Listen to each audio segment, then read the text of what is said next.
What Yeah. did you do? Well, okay, so there's a part of my story, and if it's of value, we can share more of it. But I went through trauma about 11 years ago. So living in South Africa, I was attacked, and I wasn't really mentally prepared to go through that. So that really was the start of it all. And I look back, and I'm actually grateful for that experience. So I was nearly beaten to death by 4 men, and nothing in life sort of prepares you to go through that level of trauma.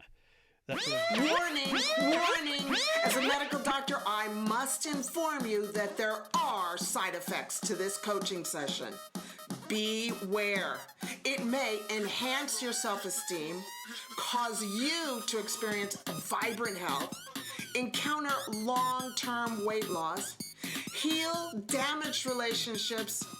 Warning, there are side effects to this coaching session. It may increase your enthusiasm for life and bring about hope. It may cause you to have productive and optimistic thinking. It could even help you not allow messed up people to ruin the rest of your life and help you realize the masterpiece that you are and empower you to be the boss of your brain. Warning, these side effects may be long-term. This is Dr. Isabel from Doctoronamission.com. How are you doing? I'm doing amazing, actually. I've got all kinds of great energy. It's a beautiful day here, and so yeah, I'm feeling fantastic. Now, where are you? You got the ocean. Are you in the Caribbean right now by any chance? In my mind, I am, but in reality, I'm on the prairies of Canada. I live about an hour east of the Rocky Mountains. It's actually a really beautiful area. When you drive west, you hit all these beautiful teal-colored glacial lakes and these snow-capped magnificent mountains and so on. And I think I take for granted that it'd be a lot like the South Island of New Zealand, actually. And I take for granted that this is my backyard, and I've been through it hundreds of times, but I'm trying now to appreciate it more as I get older. Yes, and you've got a child.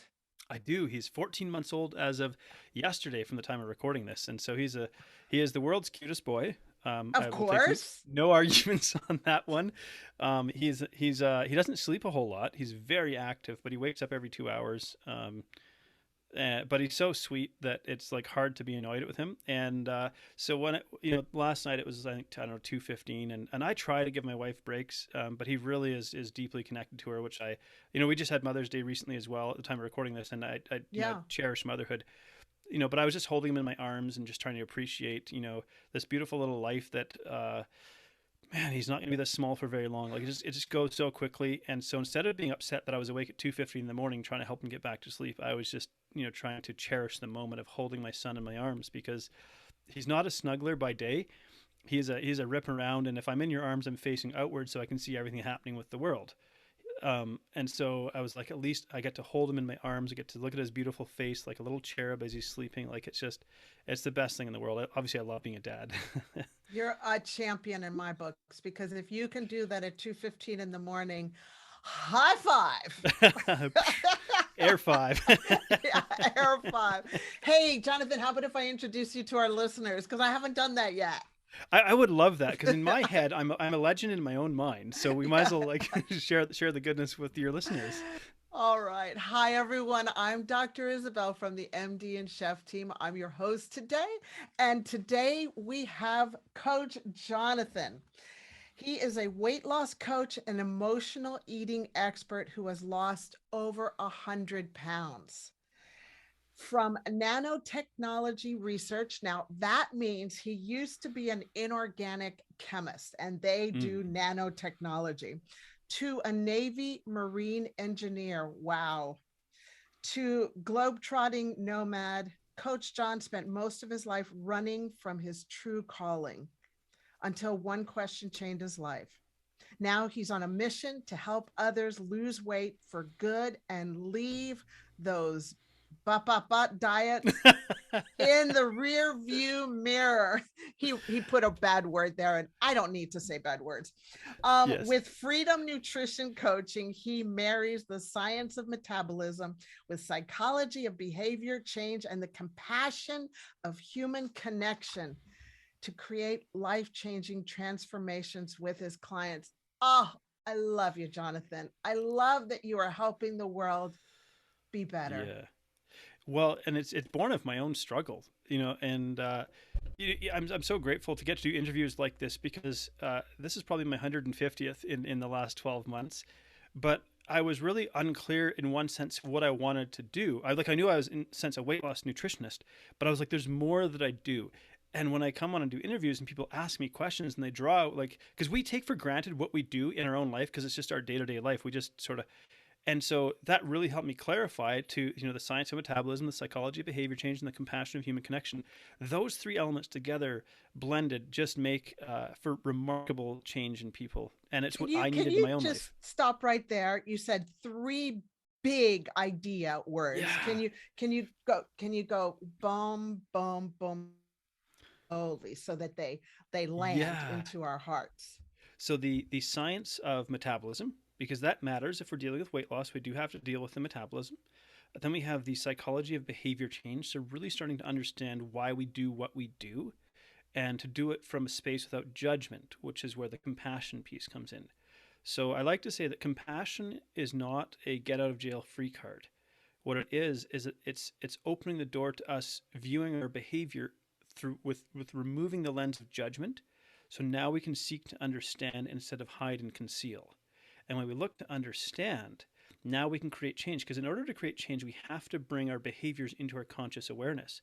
And that can be a really, really uncomfortable thing to do because we're going to see ourselves as we are. We're going to see our flaws. I call it wrestle with our demons in the light.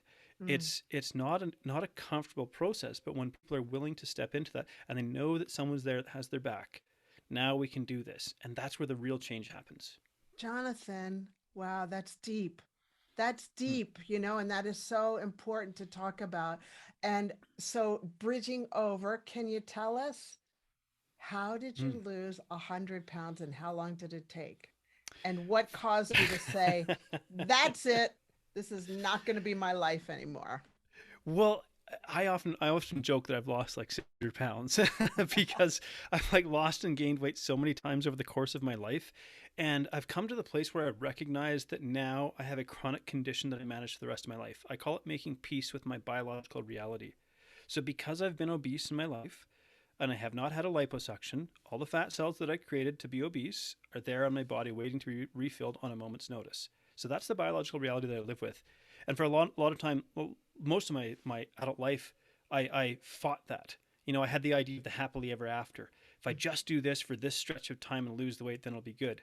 I didn't want to acknowledge that, no, this is a chronic condition that I must live with and manage for the rest of my life. But once I made peace with that, that was really key in being able to lose the weight and keep it off. Because I think when people ask the question, well, how did you lose 100 pounds? What they're looking for is, can you give me a template to follow? And if I follow your template, that maybe this will work for me. And truthfully, that won't necessarily work. But what we can do is, what are the principles? And if I can, when I work with somebody, my thinking is this. I don't come in saying, I'm the guru, you're the dummy. I say, we are going to work together. I'm the tour guide, but this is your journey. So I'm going to put forward a principle and say, I would like you to implement this and then bring feedback to me.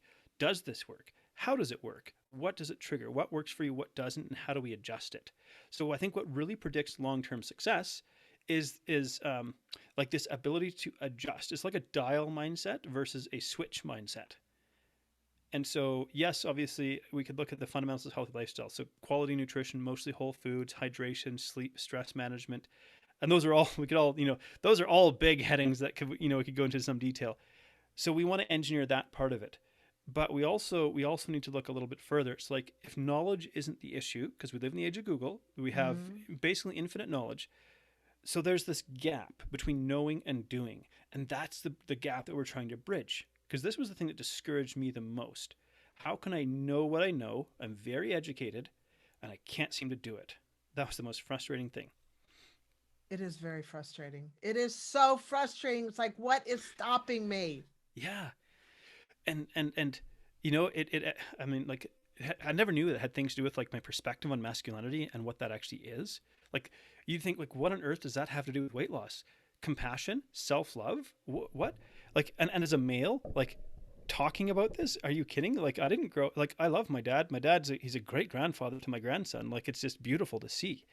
But we didn't grow up talking about self-love or self-compassion. So I didn't know what that was. So, I mentioned in the introduction, there was a question that changed my life. And maybe I'll scratch that itch early on. So I hired a coach. Actually, I tried hiring coaches. It failed multiple times, and I was ready to give up. I was like, I'm a hopeless case. Nobody seems to know what's wrong with me. Nobody seems to be able to help me. Information isn't helping me. I'm just going to be fat for the rest of my life. That's the place I got to. So kind of as a last ditch effort, I was like, okay, I'm going to hire this coach. He's in his 40s, but he's jacked. He's healthy. He looks physically strong. I think, maybe this guy can help me. Now, I still thought that he was going to give me a meal plan and macros, but he was going to have some sort of magical combination of these things. Because I'm a former engineer, so I like to engineer tinker variable. So I thought he's going to give me the plan, the missing variables. Well, he did, but they were not what I thought. So one day he said, Jonathan, I have a question for you. He said, if you make a list of all the things you love and value, how far down that list do I go before I see your name? Oh, Jonathan. Let me see. You get a big clap for that one. That is like, yeah. That is number one.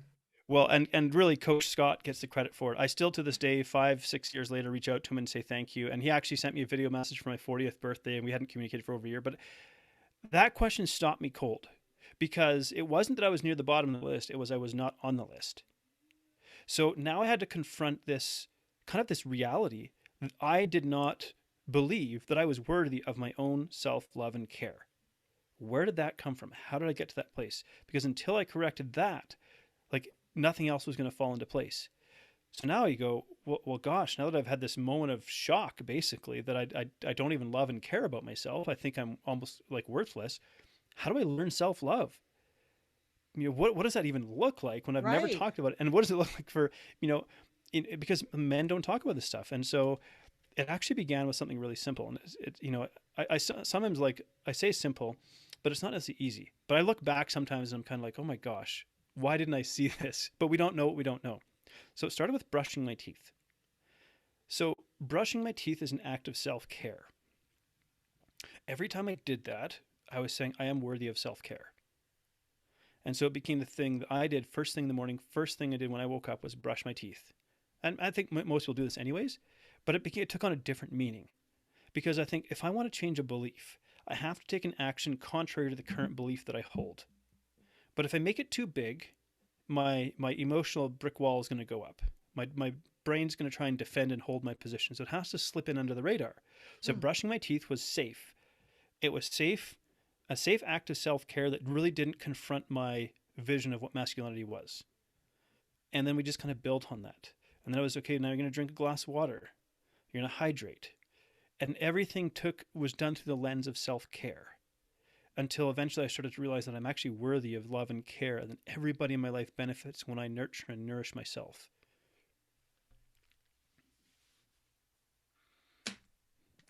Drop the mic. Yeah. It's like, it's that, yeah. So so now my next question, if that's okay. And if please. This is too much, you just say, can't do that. Okay.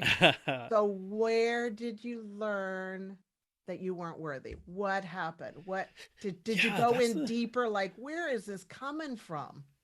Well, here's what I've sort of pieced together, because I don't know that I have a definitive answer, but so my grandfather was a World War II veteran, and he was captured by the Germans. He's from New Zealand, but he was captured by the Germans in North Africa and a prisoner of war for a couple of years of the Germans. And obviously that severely damaged him, and just the horrors of war, let alone. So he married and fathered children out of a sense of duty. That's what a man did, and that's what he did. But he didn't do it because he wanted to be a father or loved kids. And so he didn't show my dad or his brothers any kind of fatherly love. It was just criticism and do what you're told and get a smack upside the head. If it's your, that was how they were raised. And so my dad never really grew up knowing what sort of the love of a father is. Now, he didn't want to follow in his father's footsteps, but he didn't really know what to do because he's never had that pattern. And so I think my dad, for all of his life, was really hard on himself. And my dad is so intelligent, like a genius level intellect. Like, he's a walking encyclopedia, even in his 70s. Like, and in fact, we joke because he had an encyclopedia set that he used to just read. Like, that's the sort of brain that he has. And he could sit down and play the piano and play like Rachmaninoff and this classical music just from memory. But that was never nurtured. Like, so that sort of, I look at these gifts that he has, and I'm like, and that was never nurtured. I mean, the things he could have potentially done. So he never really knew how to show us how to like love and care for ourselves. Now he was very much, I would say, his language of love, if we were to use that analogy or that perspective, was acts of service. So caring for other people, doing things to serve other people. So I never really had this idea of what self-love looked like, ultimately. And and then you think about how society sort of conditioned men to be. You know, you're either Homer Simpson or you're Rambo. Like that was, I grew up with, like in the 1980s and 1990s, that's what it was. Like you're either this hyper masculine, super muscular, like invincible superhero of a man, or you're this fat, lovable doofus who's kind of a hopeless failure. What else is held up for us to sort of aspire to, and neither of those are, realistic or ideal. And so that's kind of where I piece together, and then think about how we're taught like emotions are not a good thing for men. We don't show emotions. Emotions are weakness, and so on. And if anybody sees you cry, be ashamed of that. And I'm an empath, so I used to have a lot of temper tantrums as a kid. Right. You're going to be you are a great dad if you're an empath. Well, thank you. Yeah. Well, it's amazing. We'll touch on that in a moment. But I just think, so I used to have temper tantrums as a kid, and I got into a lot of fights because I would just like blow my top. But what I didn't realize, and I didn't have any language to sort of describe it. It's only in recent years that I talk about being an empath, but I would feel other people's energy and I would take on their emotions, and I would get so wound up that it had to come out somehow. And so it would just come out in this temper tantrum, whether it was getting into a fight with somebody or punching a hole in the wall. These emotions had to be expressed. And that was how I got them out of my body, I guess, in a sense. But then I learned how to hide them and suppress them, because I was like, well, I don't want to go through life getting into fights. Because the irony is I'd get into a fight with a kid and I'd go home and cry because I'd hurt somebody. Like even win or lose, like back when we got into fights as kids, it was like if the kid got knocked down, okay, the fight's over. Like there was none of this, there was this weird sort of code of conduct we used to have around getting into fights. Okay, he knocked down, I win, you lose, we're done. We might even shake hands and go, okay, that's it, beef settled. But I would go home and cry afterwards because I felt it in my heart that I'd hurt somebody, but I would hide that. I would like, I didn't want anybody to see that this was happening, because I was like, well, what are people going to think if they knew that like this is actually who I am? So we put on kind of this tough exterior. I put on this sort of tough exterior. I got into like motorcycle racing and powerlifting and listening to heavy metal and all this kind of sort of hyper masculine type behavior, because I thought, well, this is how I need to present to the world. And the irony is like I'm just a big teddy bear who has an incredible heart of love for people. And it turns out that I can still be a strong masculine man and have a heart of love and caring for people. Like the two are not incompatible. So, but it took me almost 40 years to figure that out.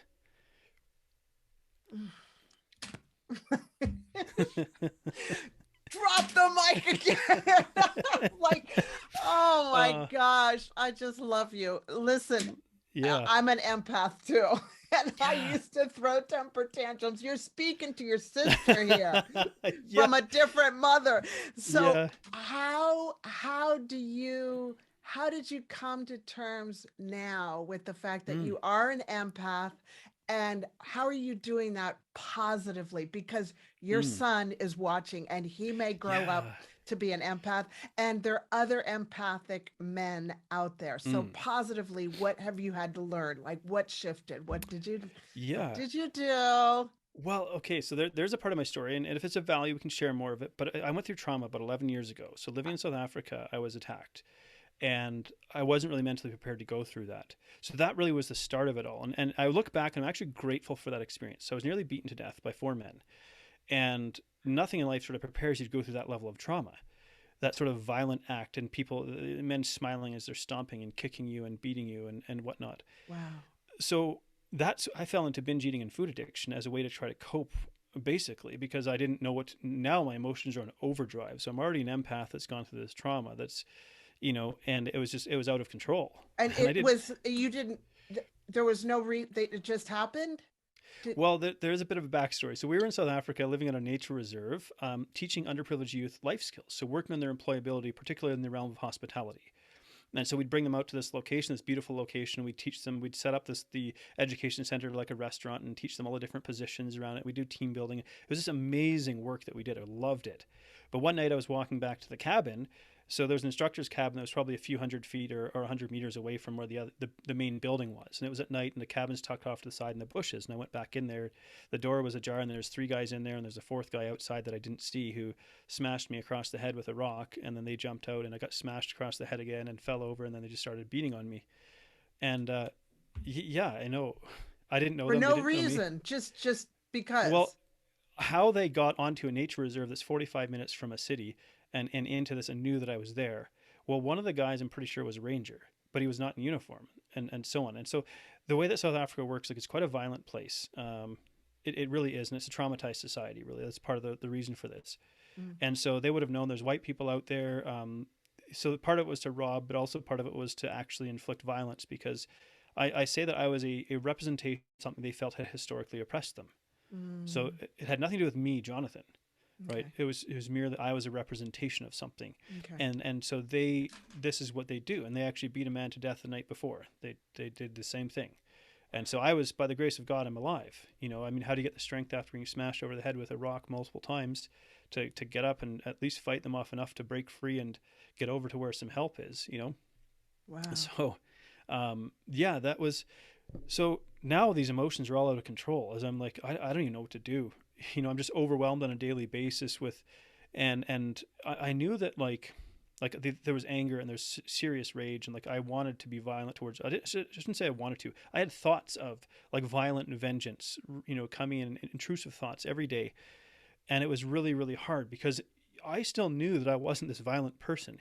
And yet my brain was starting to entertain these really, really violent thoughts.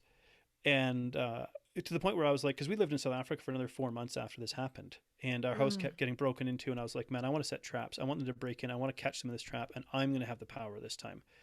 And when I knew that was starting to run through my head, I knew, like, we have to get out of here, because one way or another, something really bad is going to happen either to me or to somebody else. And either way, I'm going to horribly regret it. And so we went back to Australia, where my wife is from, and ended up working on a cotton farm in like rural Australia. Like the nearest town was like 30 miles away and had like 500 people in it. So as rural as you can get. And it probably took a month after that for me to realize that I can sleep at night and there wasn't somebody trying to break in. There's nobody coming for me, you know? But it was about 8 months after the incident happened, maybe that the first stage of healing started. So I got exhausted from just being enraged all the time. And obviously I was really hard to live with. I was not an easy person to live with. My wife, we're together 17 years now. I mean, she's incredible. She's been by my side through all of this. And, but I wasn't easy to be with. So we went back to Turkey and to live with my brother, who lives in Istanbul. And one night I couldn't sleep, and I was like, I have to tell somebody my story. I just can't keep all of this, because we had just told this story of like, you know, I kind of got attacked or whatever, and you know, but I'm okay, and blah blah blah. I didn't want to tell people what had actually happened, you know, for shame. I didn't want to scare people, whatever. The reality was they nearly beat me to death, and so I felt like I had to write to this one friend and told him this story, and it was maybe the first part of kind of getting it off my chest and being like, in that moment, like I realized I can't die tonight, because I felt like, so I believe that God brought me through this experience, but I felt like I can't die tonight because my relationship with God, I thought about those words I think it's to Belshazzar, even weighed in the balances and found wanting. So it was like in the moment of truth, when I was faced with my own mortality and possibly dying that night, I was like, uh-oh. Like I call myself a cerebral Christian, where it's like I can quote verses, I can talk about the Bible, and I can sound like a really good Christian, but it's like your heart isn't in this. Yeah. And so God showed me that in this experience. And so now I realize that if I'm going to break free from this, I actually have to forgive these men. I was going to ask you that, but I thought that was such the wrong timing. So I was told, not now, don't ask that question. But yeah, forgiveness. Glad you brought it up. Yeah. Well, because that's part of your healing, right? Yeah. And the question is like, you know, I made the decision to forgive after I wrote this email and I heard back from this friend and I was like, okay, I have to forgive these men. That's like the only way forward. But how do you do that now? So, you know, because again, I'd read about forgiveness in the Bible and this is what it talks about and this is what you're supposed to do. But how do you forgive men that tried to kill me and would kill me again if they saw me? You know, that was the challenge, because I wish it was, in one sense, I wish it was as easy as just saying I forgive you and I was free. It wasn't. There was a whole process to go through. But in short, what it sort of boiled down to was I had to ask the question, what happened to them? So what happened in their life that got them to this place where this is what they're doing? You know, because I don't believe they were born violent murderers. Nobody is. Nobody right. is. So how did they get there? And I don't know the answer to that question, but at least if I understood that something, you know, if they grew up in Canada the way that I did, they probably would be on entirely different paths in life. And so every time that I felt the anger or the rage coming up, I tried to cultivate this sense of compassion for them, not to excuse what they did or to absolve them of what they did, but to recognize that this was outside of like my control. And I realized that not only like it wasn't just that like I forgive you, but I hope God smites you. That's not forgiveness, because then I'm still holding Not something at in my all. heart. Yeah, definitely. But it was like I want God to forgive you too, because I don't know what happened to you and how you got there. And so it took a number of months to really get to the place where I could sort of feel free from it. But the next challenge was I kind of fell into this pattern of self-loathing and self-hatred. So I could forgive them, but I still hadn't, at this point in my life, I hadn't yet bridged the gap into like self-love. What does that look like? So I started to feel very ashamed. Well, I was already very ashamed that I was obese. And I used to be an athlete. And so I had this image of what I used to look like, and I felt like this athlete that was trapped in a fat body, and that my body had somehow betrayed me and let me down. So I became very angry at my own body, and I would sometimes eat out of spite to like punish my body for letting me down. And so it was this really difficult place to be. So then dieting was a way to try and punish my body as well. I'm going to starve you into submission, you know, still coming from this angry place. I'm going to force you to lose weight because you know, this stupid body won't do what I want it to do. And I had much stronger language than that, but we won't go there. We won't need to share that here. The world already hears enough of that stuff. They do. And really this is a story of hope, but yes, it is a story of hope. It was when that my coach Scott, asked me that question, and really nobody had ever offered me this idea that I was allowed to love myself. Now, I probably also thought that self-love meant self-absorption or, you know, some kind of conceit or arrogance. And it's funny because, like, I think I'm like about the furthest thing. Like, people who are worried about being arrogant are probably the furthest thing from ever, like, you know, at risk of ever being arrogant. If that's what you're worried we're about. not talking about that. We're talking about loving yourself so that you can love others. Because if you don't love yourself, you cannot love others. Yeah. If you hate yourself, all you know is to hate others and to be critical and judgmental and because I was taking how I saw myself, projecting that onto other people and assuming that they saw me the same way, and that colored every relationship I had as well. It just created this incredible tension in relationships. I mean, I was the jolly fat guy. I was, you know, hey, I was fun at a party, encouraging everyone to indulge and overeat and all that to sort of cover up for my own overeating behaviors, and you know, but at home I was miserable and I was frustrated. And I didn't know what to do. And I think this is where a lot of people still find themselves, is like, I don't even know what to do. I don't even know where to start. I don't even know how to start. Yeah. So as an empath, try expressing yourself positively. You went on a journey to figure out what to do. So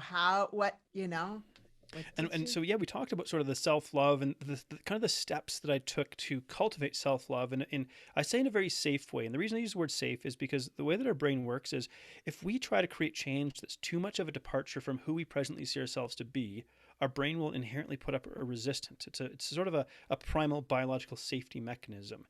And so the way that we would like change to happen is, you know, we create a picture in our head of who we want to be, and our brain gets excited when it thinks about that picture. That's amazing. It starts to reward us with dopamine, and it feels really good. And I think that surge in dopamine actually gets us over our fear or resistance of change, but we mistake that for motivation.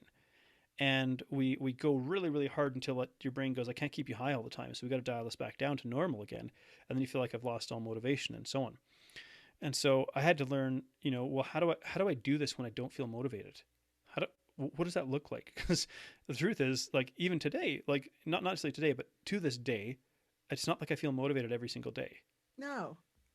But it's a decision you have to make every day. Yeah.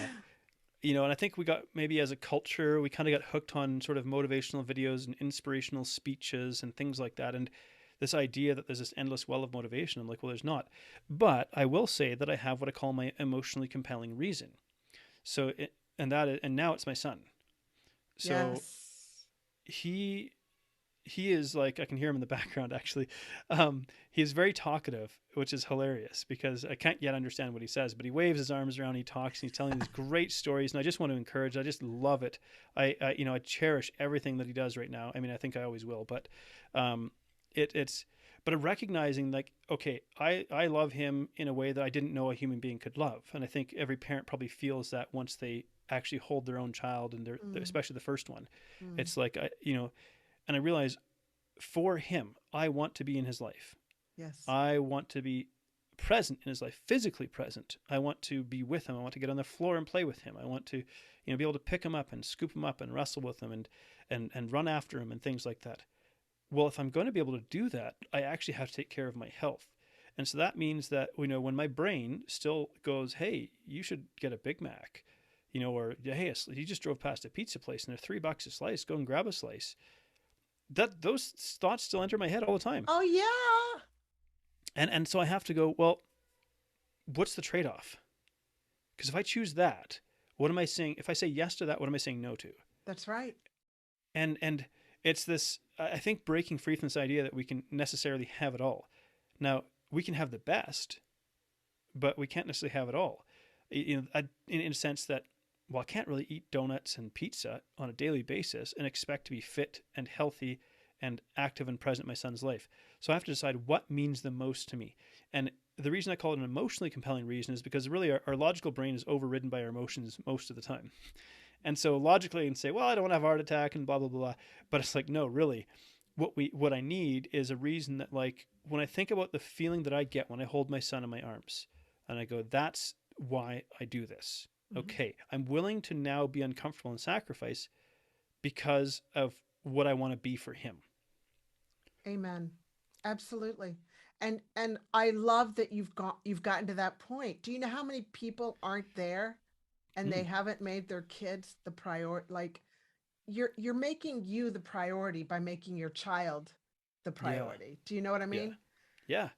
And holding that image. I always say to people, please hold the image of who and what you want to become, and just hold it, because we always walk towards that image. Yeah, I love that, because I say that we steer towards what we focus on. That's right. right. And there's a lesson from my dad when I was learning how to drive. Yeah. He's like, don't look at the tree when you're turning a corner. That's right, because you'll hit it. You'll drive right into that tree. So that stays with me. It's like, don't look at the tree when you're turning a corner. That's right. Because you're driving right into that tree. And, the mind is really, it's, so, being in medicine and doing what you do, like the placebo effect, like whenever medical research is done, they have to account for the placebo effect because the mind has that much of an impact on the body. It's not that exclusively it can change things for you, but, I'll just cite one example because I thought this was fascinating. They took two groups of people, and one of them, they had physically do finger strengthening exercises, whatever that looks like. Maybe they had those gripper things. Mm-hmm. The other group, they had just visualized doing them. And group one, they saw a 30% increase in finger strength. They're the ones that physically did the action. Group two, who just sat in a chair, laid on a bed and visualized doing it, had a 22% increase in strength just by picturing in their mind. Isn't that I mean, I was stunned. I was like, I did not realize it could be that powerful. But then we recognized that that's a two-way street. So if your mind can be that powerful positively, imagine what can happen if it goes in the wrong direction. Exactly. Which is what your father says. If you focus on that tree, if you focus on the tree metaphorically in our life, the negative, then guess what? You will hit that. Yeah. Well, and I think we've been conditioned to fix everything that's wrong with us. So our brains are hardwired to look for negativity. Right now, again, this is a primal protective thing. Hey, look, if we didn't have the electricity and the internet and information and all that, you don't know what's on the next savanna or on the other side of that mountain or whatever. Okay, you need to be hunting for threats because it's a hostile world out there. So that's the brain that we have, but we don't live in that world now. We live in the the 21st century world. But our brain is still wired to look for negativity. And so if we can recognize that, you go, well, what's the counter to that? And for me, it's gratitude. Mm-hmm. So and I fear that sometimes it sounds cliche to talk about it. Really, gratitude is teaching our brain to look for good things, teaching our brain to look for what's good in our life and making that a practice. So it's me holding my son at 2:00 in the morning and then going, I'm so grateful to hold this precious little boy in my arms and just look at his beautiful little face as he falls asleep. And he's got complete trust in me, like that sort of feeling, versus I'm so annoyed that this stupid little human woke me up in the middle of the night. Right. Now, this isn't to shame anybody who, if that thought crosses your mind. No, Like, because we get you. yeah, right. Yeah. Admittedly, like when I'm kind of rolling out of bed and going, oh man, kid, why don't you just go to sleep? Like I just want sleep too. Yeah. But like when I'm holding him in my arms, I'm like, I don't want him to feel that. I don't want him to feel that he is an inconvenience to me. I don't want him to feel that he is imposing on me. I want him to feel safe and secure in my arms. Mm-hmm. And so I kind of, so yes, I have that first thought of like, I'm annoyed that it's 2:00 in the morning. But then you change it. But then you see, you switch, you turn channels. Mm-hmm. You get your remote control in your mind and you change it. Yes. And that's work. That's a habit that you've learned to do when you're semi-comatose at 2:15 in the morning. Right. It goes to like the other, like the midbrain, and the midbrain just kind of takes over. And we can learn those things, but it's a choice. We have to make that choice. Something I always encourage people to do at the end of the day, go on a treasure hunt and just say, oh yeah, thank you. Well, because I believe in God. Thank you, God, that I had a hot cup of coffee and I got to be with my husband this morning. Just go through the day of all the beautiful things, because you know what happens? When you're grateful, you get more. But when you're not grateful, you're not going to get more. You're just going to be negative. I'm so stealing that. Like with all of my clients, go on a treasure hunt, because I already have them practice gratitude, but I love the idea of the end of day treasure hunt. Yeah. And it's something that like my wife and I try to do, and I say try, and I'm like, yeah, I know. I don't like that word, but it's the way it's the language we use when we're like hedging, going like, okay, I could probably do better at this. We can all do better. But there's something about like I'm Christian as well, and like I've said maybe in the past, I try not to wear it on my sleeve, because I'd rather just people recognize that there's something in my life that allows me to live with greater peace and hope and joy and become interested in it, than me trying to push it in anybody's face. But there's tenets about like Jesus' teachings that I really value. So because I think about it like everything that God asks us to do actually makes our life better. Yeah. And that's once I took that perspective, I stopped feeling like I was being a Christian because I had to. I had to because I don't want to go to hell, And it's like, well, God commands us to be thankful, but what does that do? That brings more joy into our life. Yes. It's like, oh, God commands us to forgive, not just as a good suggestion. It's you must forgive. Well, forgiveness set me free. Yes. So the commandments of God make my life better. And it's like, oh, okay. And then, so the one that I often think about is self-denial. So that's probably the one that people grapple with the most. Well, if this makes me feel good, what's the problem? I'm like, well, heroin makes you feel good. That's a real problem. Yeah. So there's a difference between happiness and pleasure in the brain. There's two different circuits, right? One's primarily dopamine based and one's primarily serotonin based, in a simplification of it. So the pursuit of pleasure leads us to addiction, and addiction leads us to death. And so when we recognize that, we go, well, what is self-denial? It's sometimes saying no to pleasure so that we don't fall down the path of addiction, because God understands how he created us. Mm-hmm. And so even self-denial, it's the road to life. Mm-hmm. It's the road to a better life, even here and now on earth. And so I'm like, oh, this isn't so bad. Actually, this is... Because it's good for us. Yeah. And I want to just like stop right there. I do have a hand that goes stop, but anyway. Yeah. Just stop right there. I wanted to say, remember how you said self-love and how guys aren't supposed to love themselves? Well, I want to back up and just remind people, for those that believe in God, if not, just pull down the curtain right now. But for those who believe God, just know that he loves you unconditionally. And that is part of the healing. Like once you receive that in your life, then you can love yourself, and then you can love your enemies, like the guys who tried to kill you. And to forgive somebody, because I had to forgive my father. He didn't know what he was doing, but he just didn't have a clue. But part of being able to get better for both you and I is to forgive. And I always say that people ask me, well, how do you know when you've forgiven enough?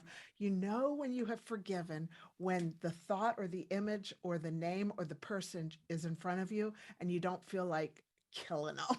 You're like, you actually have love. You actually have mercy. You actually want goodness for them. So the love of God really helps us learn to love ourselves. I mean, I love that. And I think when I became grateful for the experience is when I felt like that experience was complete, Yeah. in a sense. Yeah. And later on, 6 years after that experience, 7 years after that experience, I lost my life savings in sort of a business betrayal. Oh, so you lost everything. Mm. You hit rock bottom. Yeah.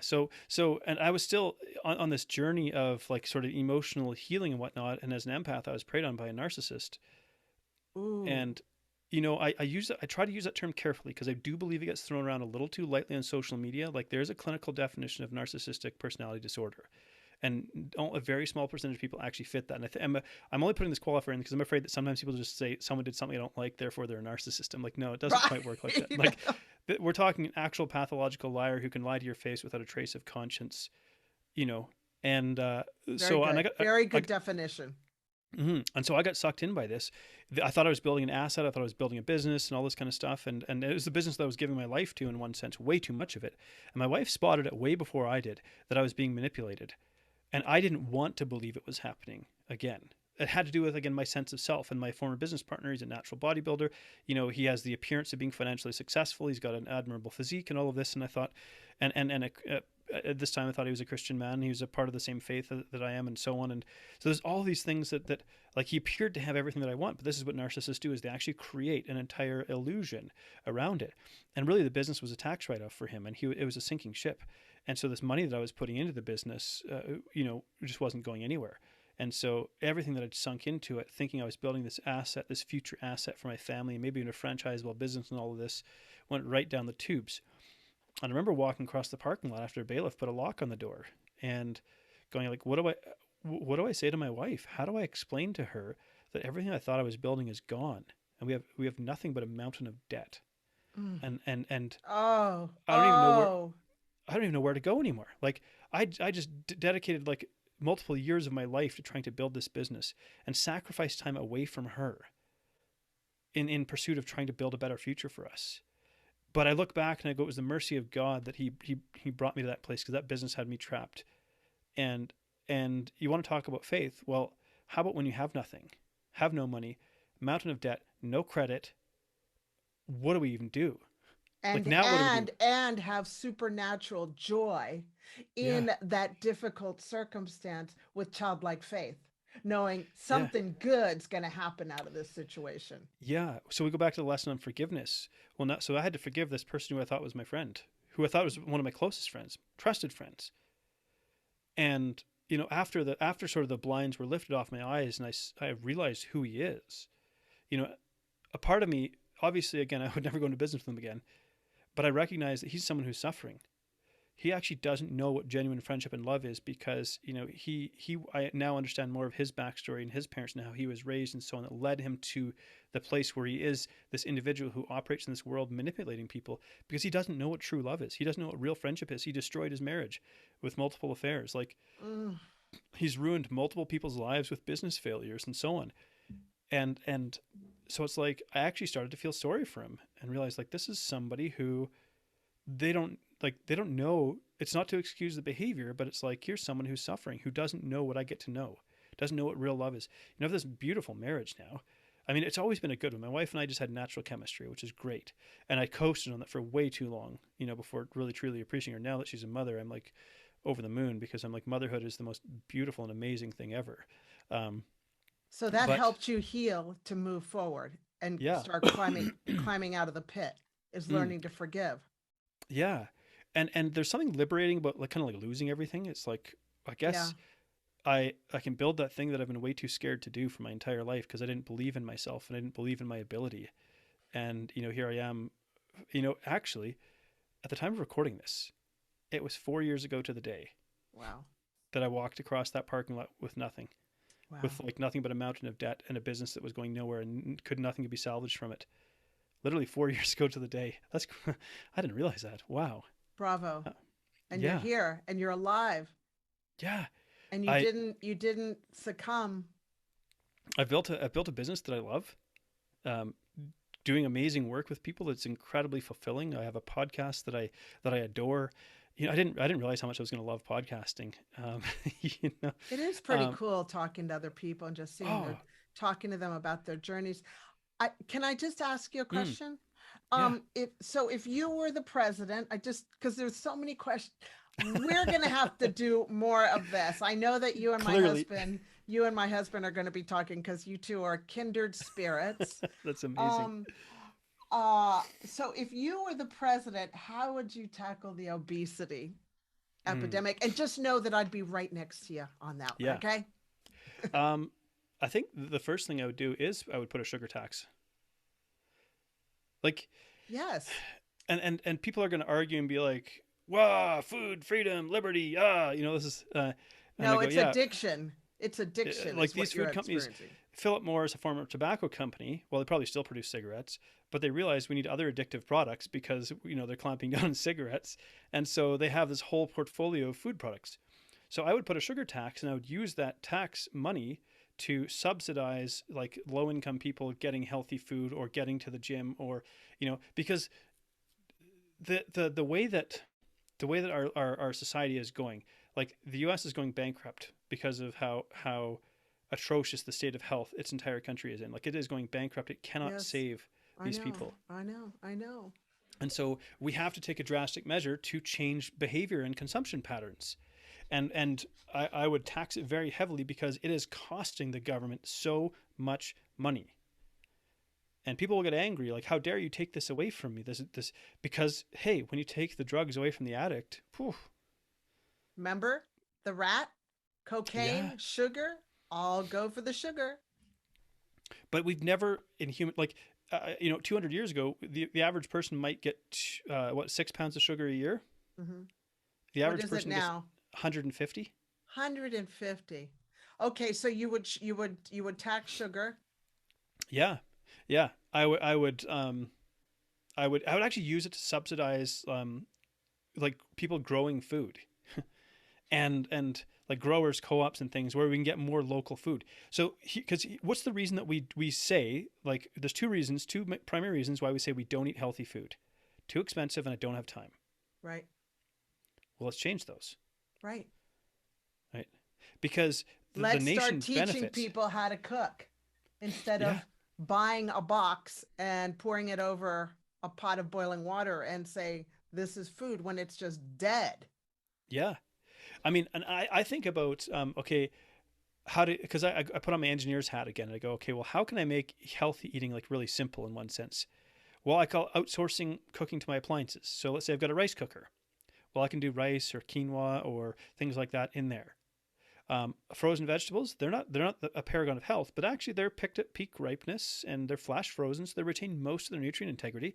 Well, now I don't have to prep them because I literally just put them in a glass tray and put them in the oven and roast them.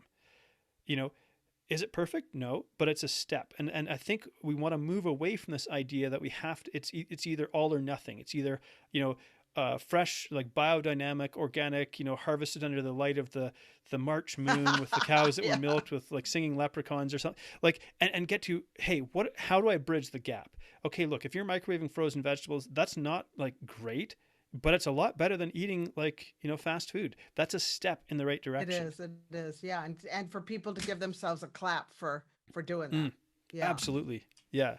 So the first thing I would target is sugar, and this is from a former binge eating food addict. Man, it's not easy to overcome this No, stuff, it's not. you know.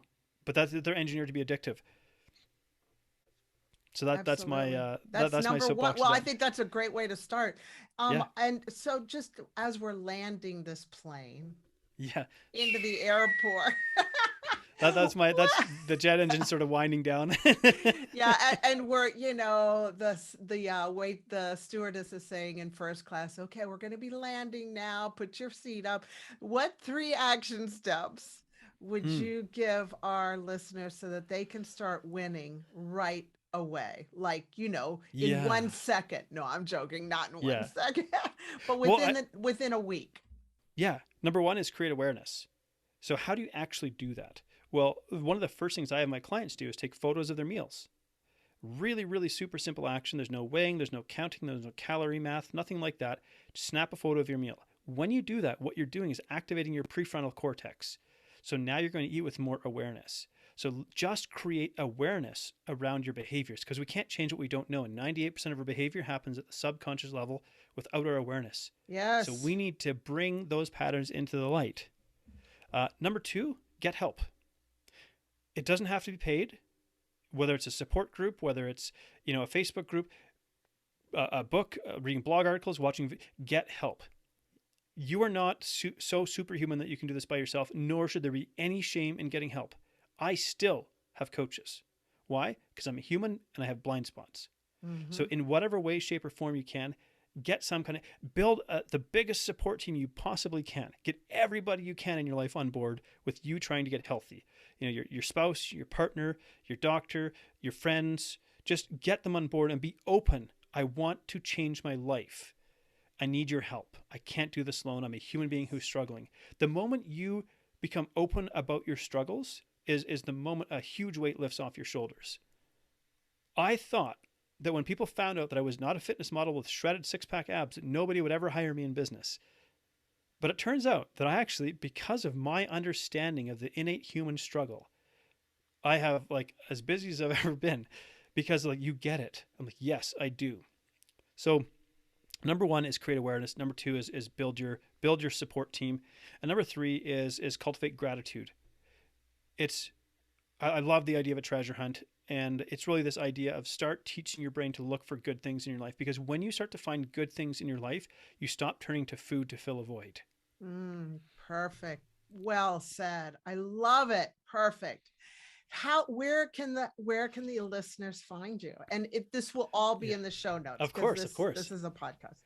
Well, I would love for everybody to go listen to an episode of Between the Before and After. And in particular, there's going to be an episode featuring a certain Dr. Isabel. So I'm excited for when that gets shared out. But I'd love for people to look up Between the Before and After podcast, where I share stories of people who've overcome significant obstacles in their life. There's stories of hope and inspiration, and that's what I want to bring to this world. So I'd love to connect with you there. If you want to connect with me and have a chat, what you hear is what you get, or if you see the video, what you see is what you get. This is who you're going to talk to. freedomnutritioncoach.com. So that's where you can find out more about the work that I do in and around nutrition. Now, I will say, we're probably going to have a conversation around weight loss like you've never had before, because most people are expecting I'm going to hand you a template. I'm like, no, we're not going to do that. We're going to form a collaborative partnership where we reverse engineer your healthy lifestyle on your terms. It's a pretty, I love what I do. It's actually really incredible. freedomnutritioncoach.com. Those are the two places I would say. Go check out my podcast. Click like, leave a review. I would love to get hundreds of raving 5-star reviews on my podcast. That'd be so amazing. Because I want to do more of it and share more stories about that. Yes, I love interviewing you. We'll definitely have you back on with Chef Michael. Okay. That would be an absolute pleasure. Well, thank you so much. And I'm glad you're an empath, and I'm glad you're honoring it and embracing it, because we need more men that embrace that, because you're going to be teaching millions of people around the world how to take better care of themselves. That's the right way, the right way, not the vanity way, but the right way. Not with, absolutely. Not with, my coach says, vanity metrics, not with vanity metrics, but with heart metrics. Absolutely. That's exactly what it is. So thank you so much for hosting this space as well. It's been a real pleasure, Jonathan. And I'm glad you're alive. Me too. Yeah. All right, listeners, that's a wrap for me and Jonathan. Thank you for joining us. And if you like this podcast, go ahead and share it with your family and friends, because everybody needs that prescription of hope sometime in their life. Until next time, remain unstoppable. Mwah! I love you. Bye-bye.